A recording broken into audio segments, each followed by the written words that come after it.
Mate,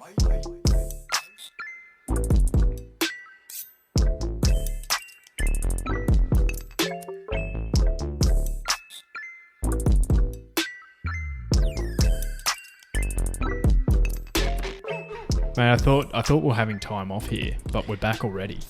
We only need 1 week off, mate. We work hard. Yeah. Or are we hardly working? I'm hardly working. Yeah. So this is the most work I've done in about 2 weeks. Oh, crikey. So, this episode, DJ, we're going to do things a little bit differently. We're going to preview the main race, the main kahuna over in the West, the Railway Stakes, the Group 1 over there. But we're also going to do a little bit of a look back of the spring and who we thought were the top performers. So, let's get stuck into that. We're going to kick off this week, and we're going to do this for all of the WA Group 1s over the coming weeks, but we're going to kick off with the best sprinter miler performances that we thought we saw throughout the spring. So, kick us off. Going to go Captain Obvious first up with the Big Grey, Classique Legend. Yep. Over in Hong Kong now, the big fella. Geez, he's a good-looking horse. He's a fantastic-looking horse. Real specimen type. No-brainer with him in the Everest. That run was absolutely insane. I think the thing that stood out for me most was Bossy's comments afterwards about how he was like, my thing, bivouac, was absolutely screaming home. Yep. And then I look outside me and Classique Legend just finds another gear. Stole it. And look, that form's since obviously been franked in the VRC sprint with Bivouac braining him. So Bivouac, and then I think Trekking running second in the Moya, Gitra winning the Yes. So there's some pretty decent form lines out of that. Yeah. Can't knock you there. I didn't have him in there because I went Bivouac as the other one, and I'm a pretty big knocker on this bloke. You are. But I can't. Down the straight, he's a different horse. Yeah. And like you were saying to me, interesting, I guess, next 12 months for him with a few international trips. Yeah, and that's why I kind of kept him there, because he's still an Aussie horse now, but now he's going to take on the world, which we haven't seen for a while. I think from memory it would have been either Hootson or Vidora who went overseas to compete over in Dubai or something. So it's exciting.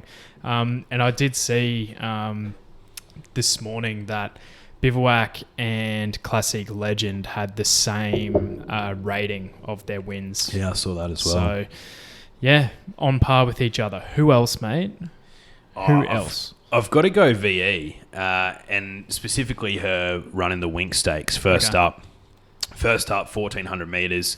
Not her go. Not her go at all, but she was absolutely tough to win that, which I think, characterised her prep, really. Tough runs, tough wins. Obviously goes on to win the Turnbull, which is 2,000 metres, and then wins the Caulfield Cup and runs a respectable 7th to finish off her prep in the Melbourne Cup, which is 2 miles. So she's gone from 1,400 metres to 3,200 metres. So to me, that first up win just shows the class of the horse, really. Yeah. And that caught my eye. And I think I backed pretty much every start apart from Melbourne Cup for the rest of the prep. So yeah, no, respectable, mate. I didn't have her in the category. I couldn't fit her in because I just had a couple of others. But I'm going to go up to the 1,400 metre next. Behemoth. He did nothing wrong. Yeah, he did nothing wrong. Right, he's innocent. He picked up a couple of Group 1s of 1,400 metres, handicap and weight for age, but he was at the top of the weights for both. A lot of people said he couldn't win with that weight, but he proved that he could. So yeah, especially when he's twice the size of the other horses. It helps. Literally twice the size. Definitely helps. But he I think we've kind of figured him out this prep though. Like 1,400 metres is his go. Yeah. 1,200 against the absolute elite, he's not up to it. So because he ran 4th in the Golden Eagle as a 4-year-old at 100 to 1, and then he's picked up 2 Group 1s at 1,400 metres. So 14, 15, possibly a mile. That's his sweet spot from now on. Going to go out to 1,600 metres, the mile, for this one, and look at Probable's run in the Epsom. She's mine as well, mate. So talk to me. Look, I just think she had to do a lot from that barrier wide, and she came home really strong in that race, and I was very proud of her. I think great run from the horse, but better ride by the jockey. K-Mac knew that he had to get out from the barriers really positively, which he did. Then rode her like she was the best horse in the race. So, yeah, we were both on her that day. Yeah. So that definitely stands out, the Epsom. Yeah, and the Epsom form stood up quite well, and there's still a bit of that Epsom form heading around. I think there's a few runners that are in the Gong this weekend, so it'll be interesting to see how far that form can actually go. Yeah. Cool, mate. Alrighty, let's get stuck in to our Polo Recipients. So we haven't obviously done a pod for a couple of weeks, so this is going to be anything and everything over the last couple of weeks. Free for all. But our top tier, surely it's the same. Surely. Look, this is the only time where a maroon polo is acceptable. And I'm going to give it the maroon polo. Absolutely. To the mighty Queensland Maroons. Absolutely. Oh. How satisfying was it? Oh, satisfying. Look, I thought winning game 1 was enough, but as soon as we came out of the block strong in game 3, I was like, no, I want it all. I want the series. Leading into this series, like everyone else, I thought we were going to get swept. Yeah. I didn't think we'd get pumped, but I thought we'd get swept. And it is probably the worst purely from an ability perspective, Maroon side that I've seen in my lifetime from memory. Especially with Ponga not playing. Like that Fafita wasn't playing. Michael Morgan.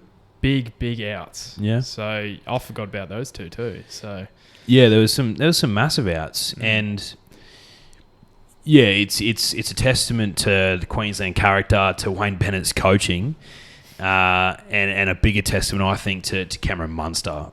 That man is just puts on a maroon jersey, goes to another level, like our boy Dan Gagai. So yeah. That for me is the top tier. I want to specifically shout out 3 blokes. Harry Grant, one of the great debuts. The best. He'll play 30 games of Origin. Yeah. Easy. Obviously, Cam Munster. What a guy. Yeah. He's got so many nicknames as well. Did you see on Instagram, Fisher? Yeah. He was with Dusty at the game and they were going off. Yeah. And then I saw that he, I think it was either the NRL or Fox Footy or something, put up, their standard photo of like Munster man the series, and then Fisher just commented Munster.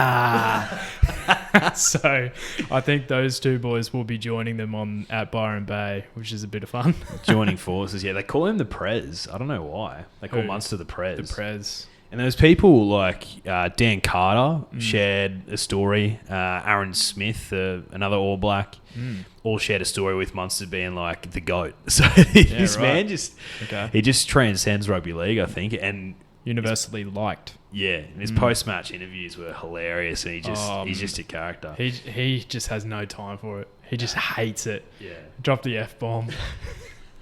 And what we were saying on our group chat last night, I think he did give Cleary a bit of a clip. I don't know why. Yeah, he called him out. I think he was having a go. I don't think that was genuine. No. But it's funny. I was thinking about it. I'm like, gee, Cleary's had a bit of an average month because he lost the grand final and then he loses Origin. Yeah. Look, he was okay last night, but there's someone else I want to shout out from the Queensland side, and I'm not a massive fan of him.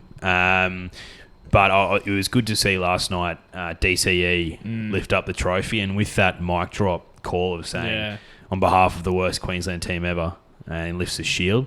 Yeah. So it's a genuine like anime character redemption arc. Yeah. So because he was booed at one stage by the Queensland crowd. Yeah, nah, I still don't like him, but he's just hard. I don't know what it is. Anyway, but yeah, it was good to I did like that he gave Paul Gallen a bit of a serve for that. So Good to see, mate. Good to see. Who's your middle tier? Look, heading into middle tier, before that, I'm just going to give a quick shout out, like a top tier honourable mention to our mate Swepo. Well, he was my middle tier. So, was he? Well, there you go.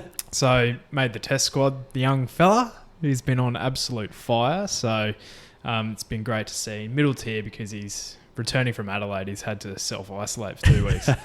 Poor Mitch. So, but extremely proud of the young man. Thoroughly deserved. Well deserved. Been spinning absolute webs. Yes, he has. So, who's yours? Middle tier, I'm going to say off-season trade periods. Yes. And it's going to be a middle tier because there's some really good things that happen, awesome things, and there's some terrible things that happen as well. So, specifically in the NBA and the AFL, I think, is the real focus over the last sort of few weeks. And in the NBA, there's always blockbuster moves, and it's almost as entertaining as the regular season. Oh, yeah. It's awesome. I love it. Take a look at the AFL. You got Joe Danaher coming to Brisbane, which is awesome. Saw him basking in Tenerife's glory at Green Beacon the other week. So shout out Joe. He's ready. He wasn't getting fussed too much either. You know, he'll love that. The locals probably don't know who he is. No, which is awesome. The Danaher name is famous in AFL circles. It goes back decades, if not a century. That name. So he'd be stoked that he's away from Victoria because all the nuffies down there would be loving him. Just badgering him all the time. Yeah.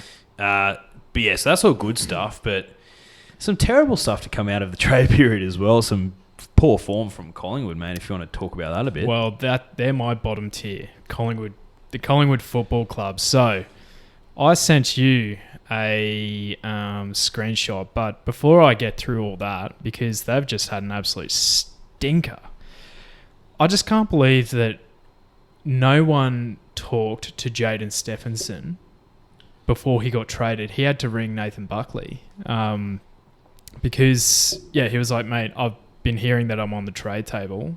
What's happening? He's like, yeah, mate, you are. You need to seek a trade. And he wasn't angry at the club. He was just like disappointed. And he was the way he was talking, he was just a bit shocked and in disbelief. And I was watching that interview live because I had it up. And like Matthew Lloyd and Stephen Silvani, and Stephen Silvani used to be GWS's list manager. They were just there with their mouths open. They're like, I cannot believe you've been and they said, the AFL industry's listening to this, mate. You've done nothing wrong. Collingwood are going to be looked after horrifically out of this because people won't be believing how you've been taken care of. So this is the guy that was I think it was their last first round draft pick, and they've only have one first round draft pick on their list since 2014. So they've given up over the last 5 years, which makes this even more mind-boggling. They gave up 2 first-round picks in 2015 and 16 for Adam Treloar. They picked up Stephenson at pick 6 for their first-round draft pick. Then they gave up 2 first-round draft picks for Dane Beams, but things went sour for him.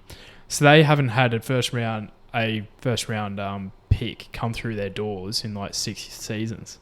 So where's the upper echelon of talent? Well, they had it, then they're trading it away for nothing. It's bizarre. It's really poor list management as well. Like they had to get rid of over $2 million in salary cap room. So, but the way they did it was just like they weren't transparent about it. And I read an email that they sent out to their members, which was going around on Instagram, and all the comments were like, "This is still not good enough." The Pies fans were absolutely furious, and they're passionate fans as well. Like I can completely understand it, and. Yeah, as someone who doesn't support the club and is, relatively new to being a big AFL fan, I was in disbelief. I'd never seen anything like it before. No, I haven't seen it either. Like Brisbane had a really bad period for about 5 years where basically every single first or second round draft pick left the club, and Brisbane got some compensation for that. But it wasn't great, and that's why they're in the position that they were in for so long. This has looking at that history, Collingwood could be in some real strife for the next decade. And if I was a top recruit, why would I go to that club now? No. If they treat me like that. Like, Treloar was the hottest property in that trade season, or one of. So why if I was like a Stephen Canelio from GWS or something, wanting to move back to Victoria, why would I go there? Yeah, especially with all the pressure that comes with donning that jersey from the fan base. And expectations. Crazy. It's bizarre. Crazy stuff. Well, yeah, so look, sticking with bottom tier stuff, I'm going to give a stinky purple polo to Gus Gould. Enjoy that on your back, mate. Going to give Payne Haas an orange. Enjoy that, mate. You were terrible last night. Tino won that battle. And I'm going to give a dishonourable mention to Adelaide. Yeah. Done. Yeah, let's leave it on that, mate. I don't think there's much more to say there. Stinky purple polo for Gus Gould. So stinky, mate. So stinky. Okay, mate. So let's get deep diving into the main event over in WA this weekend. So we have the Railway Stakes. So where I get all this stats from, mate, they had an absolute history book about this race. My God. Which I needed because I don't follow the WA racing as closely as I probably should, but that's fine. So, mate, this race has been going since 1887. Oh, wow. A long time. It's a 1600 metre handicap, just in case you were still doing the form. But there's a few different lead-ins. So the popular ones are the Lee Steer Stakes, so 1400 metres, which KC won. Now, she won, I think it might have been the Kingston Town Group 1 there last year, over 1800 metres. So she's there or thereabouts at Group 1 level. So KC won that. Red Can Man ran second, and old Special K ran third. Gap back to him too, so no thank you. The Asian Bow Stakes is another one, 1400 metre handicap. Inspirational Girl won that with Too Close to the Sun running second, and Red Can Man again ran third, so he's been there or thereabouts, some pretty strong form lines. And the RJ Peters 1500 metre handicap, Truly Great, won that with Flo and Moshard, I believe it's called, running third. So I think out of those three, might just be Truly Great who's running. So 9 of the last 19 winners have come through the Lee Steers. So that is the KC race. So Special K, Red Can Man or KC, the prominent ones there. Only 3 non-WA horses have won since 2001. So the locals, they do pretty well. So the local lead-up races mean more than what you'd expect, yeah. Okay. Yeah, because let's be honest, if you've got an Eastern Board horse and it shows in the form, if they're going over to WA, they're second tier. They're not Group 1 horses. They're not Group 1 East Coast horses, are they? No. Only 3 favourites have won since 2007.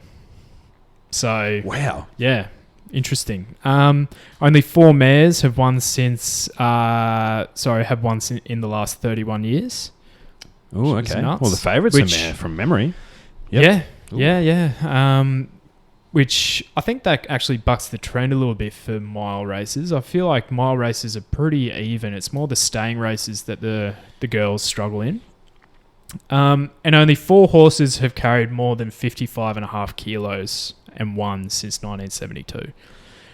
So you want something with a lighter weight? Okay, lighter weight. Ideally, a boy by the sounds of it. Ideally, not a girl. And you want a local. So, and as always, mate, I haven't gone close to meeting that criteria. I found something different. Oh, gee whiz. But looking at the speed map for this, I have Galo Chop going forward with the old fella. Great Shot, who's drawn pretty well down low, and Too Close to the Sun for Lindsay Smith, who's been in pretty good form this prep. He'll probably take a sit behind with maybe Red Can Man as well. So I reckon that's your top 4 in the running. How did you see this one playing out? Yeah, well, it's interesting that you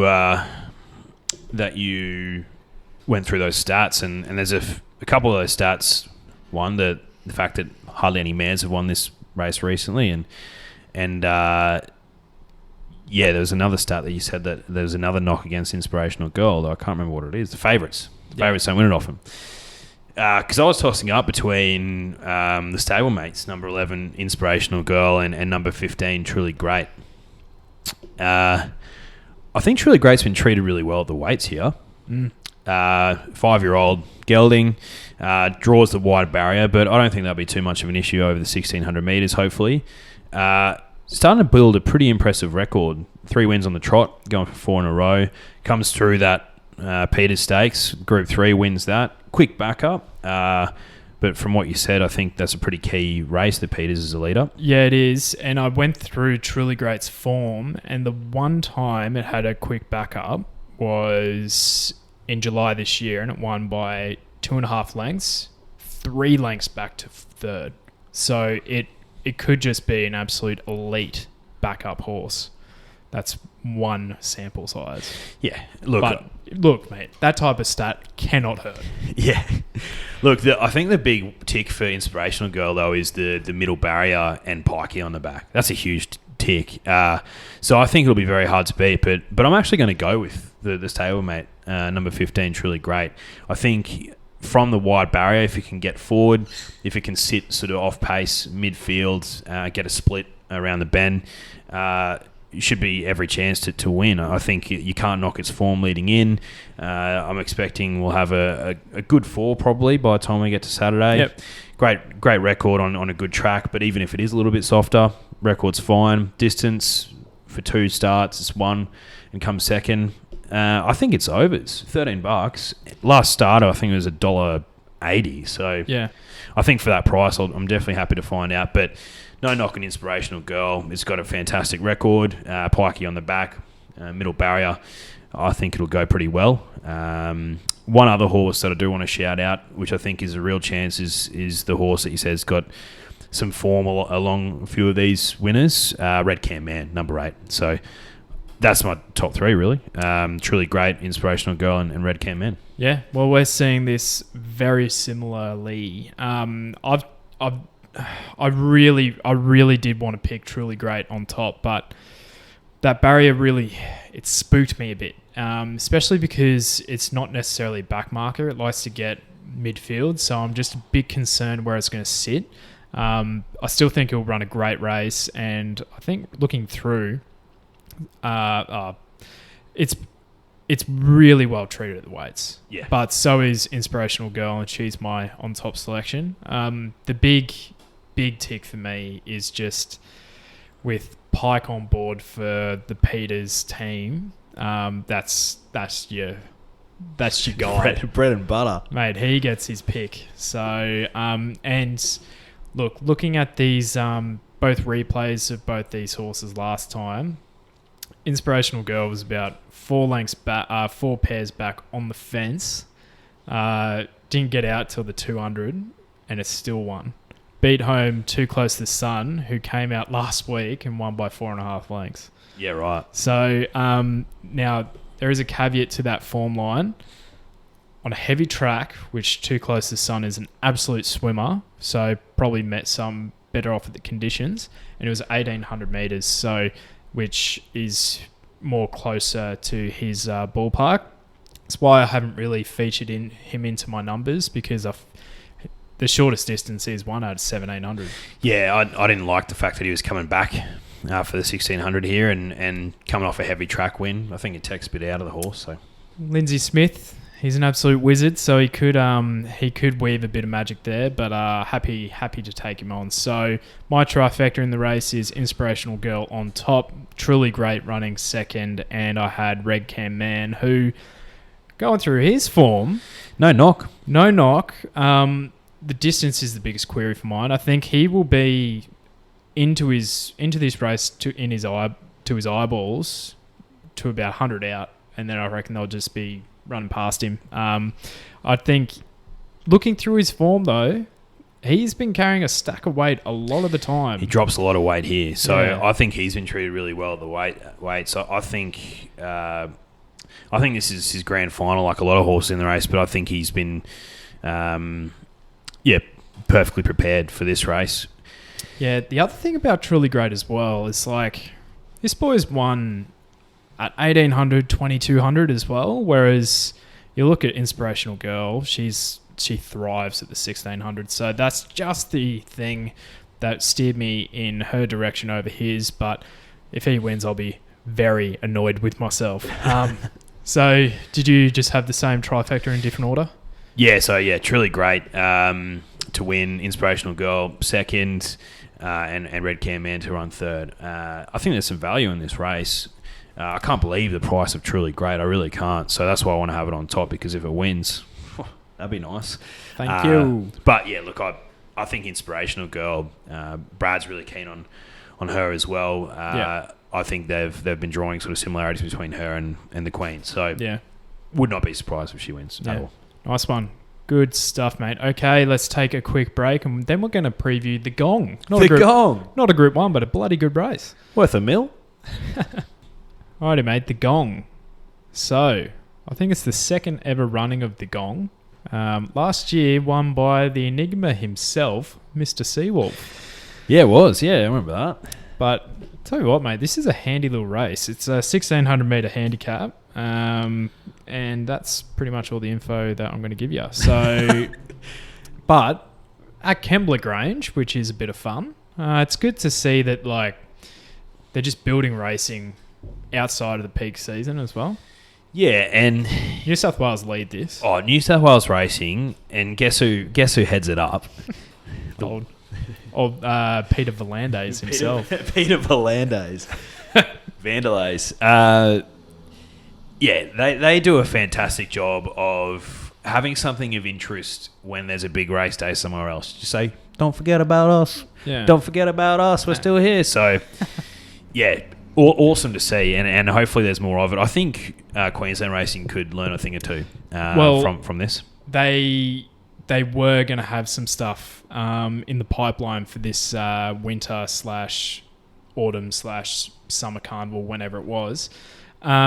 But due to COVID, the new races that they were putting forward, similar to this, not exactly this, but similar, they didn't go ahead because they pulled the majority of the Group 1s that they had. So it was basically the Stradbroke and the JJ Atkins that only ran. So do they not have the 10,000 this year? No, they didn't have, because right, there's 3 sprint Group 1s in Brisbane, and they only ran the Stradbroke. So, and I think the Queensland Cup didn't go ahead. The Derby didn't go ahead.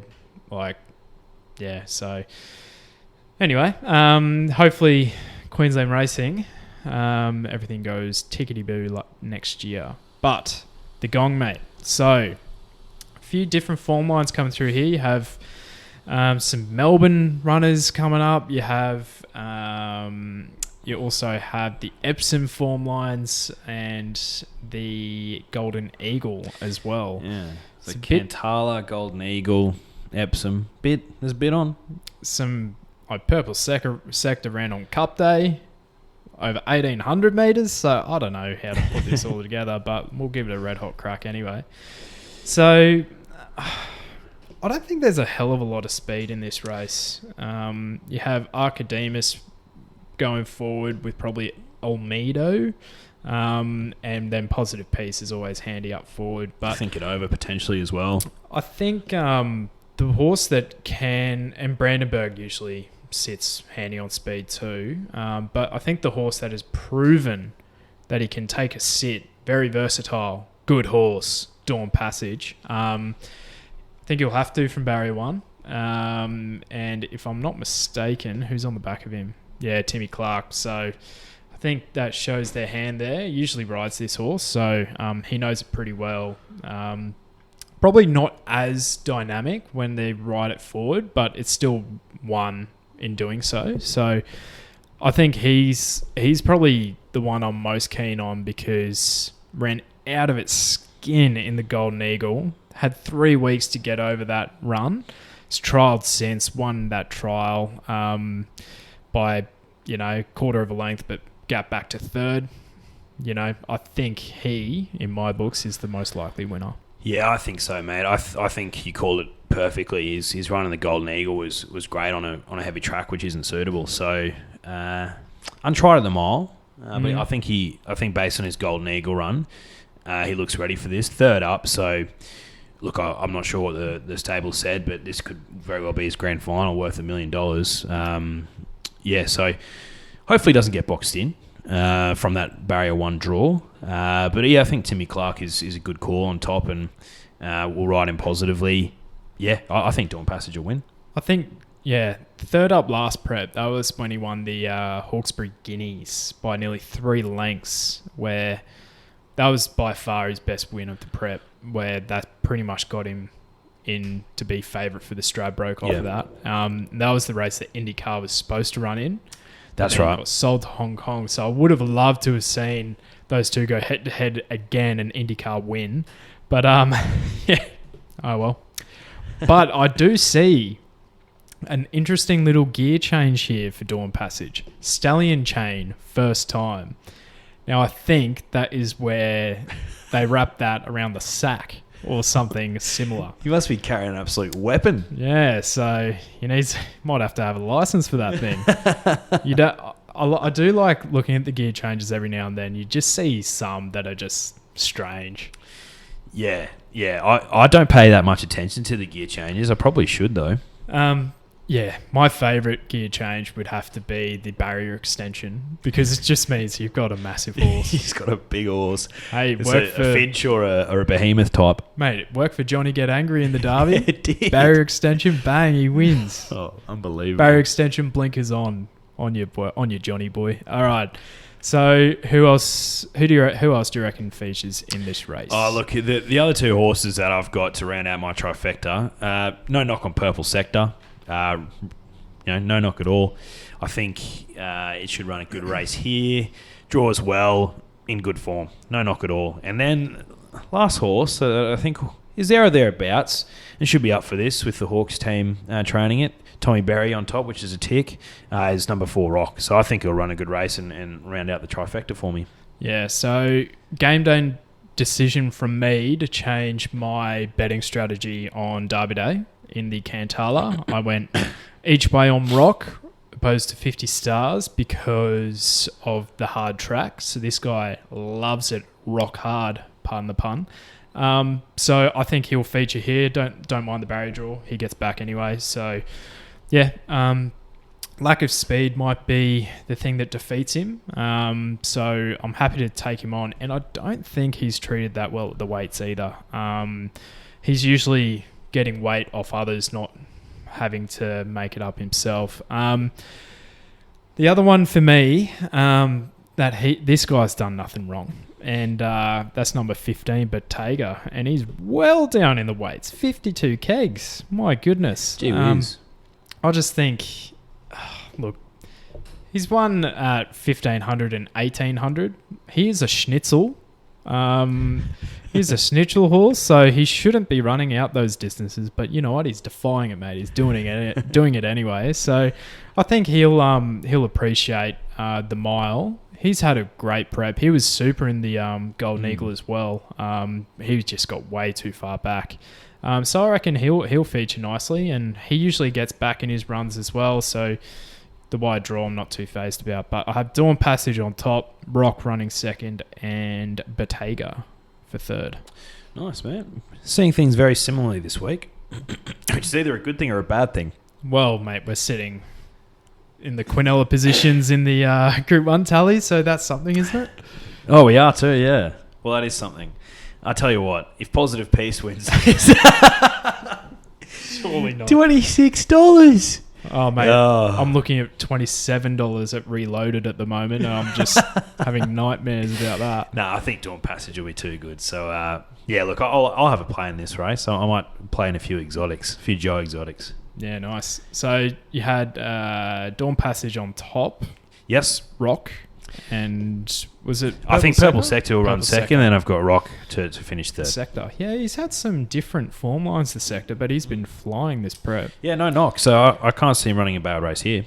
Yeah, nice one, mate. Okay, so I believe that's just about it. We just have some juicy stakes to bring to the people. So who's your roughie or your value bet of the day? Well, I've got to go Truly Great in the feature. $13 for a win, about $3.70 for a place. That's some real value, I think. I think it's a silly price. Yeah, nice. I had Bottega in the Gong. To be honest, punters, I didn't do a lot of form this weekend. I did the 2 races, and that's about it. So I'm having a bit of a break, having a breather to refresh the batteries. So I'm only doing the 2 races for mine. Did you have an each way? Or I do have an each way in Ascot. So this is my theory. I'm not taking Pikey in the feature, so I think he'll win the other races, basically. So if you go to race 7, number 7, special choice. Pikey's on the back. It's in good form. Got the good silks. You love those. I love those silks. $7 for a win, $2.50 for a place. So I'm going against Pikey in the features. So he'll be my each way and my best bet. Yeah, fair enough, mate. Look, because I did the form for the 2 races, I didn't have an each way, but I think Truly Great's going to run a great race. So you know what? I'm kind of nipping myself in the butt here, but go Truly Great in that. And for my best bet of the day, I had Inspirational Girl. So weird flex from me, but play on. It is what it is. That's what we do here. Yeah. We just, walk to the beat of our own drum. Yeah, we do. Again, got to go with Pikey. Pikey in the last. Number 12, Festival Miss. What am I doing? $5.50 at the moment. What am I doing? I don't know. Pikey in the last with those silks, please. Mate, let me have a look here. Let's have a look. So, what race we got here? 1,400 metre listed race. So, one at the 1,000, 1,200, 1,400 metres. Looks like it is second up. Let's have a look here. Second up. Yeah, it's done, it's not bad work. Loves the track. Yeah, nah. Can't talk you out of that. Pikey in the last, mate. With those silks. That's all you need to know. So, look, we've got a... What would you call those silks? Who's the owner? The Peters Investment. That's right. So that race that you went through is named after Peters' team. For of course. There you go. Yeah. Those silks have got my roughie. I've got my each way and my best bet. Mate. So based on their strike rate, one of those will get up punters. Hopefully it's Truly Great. Mate, it's, look, it's the Ascot version, mate. You just need to pick things in those silks. That's pretty much what I do for my quaddie picks anyway. So do I, actually. Yeah. Alrighty, mate. Well, that is us done and dusted. So I think next week we have a bit more going on. I think it's the Winterbottom next week. So that was won last year by Hey Doc. So, God, that horse just keeps popping up, doesn't he? He pops up. But yeah, so that one is a 1,200 metre contest. So I think what we'll do there is we'll touch on our best 3-year-olds. Let's do that. Because we did the sprinter milers, and then for the Kingston Town, we'll do the stayers that caught our eye over the spring. So until next week, punters, we'll see you then. Have fun in the West, guys.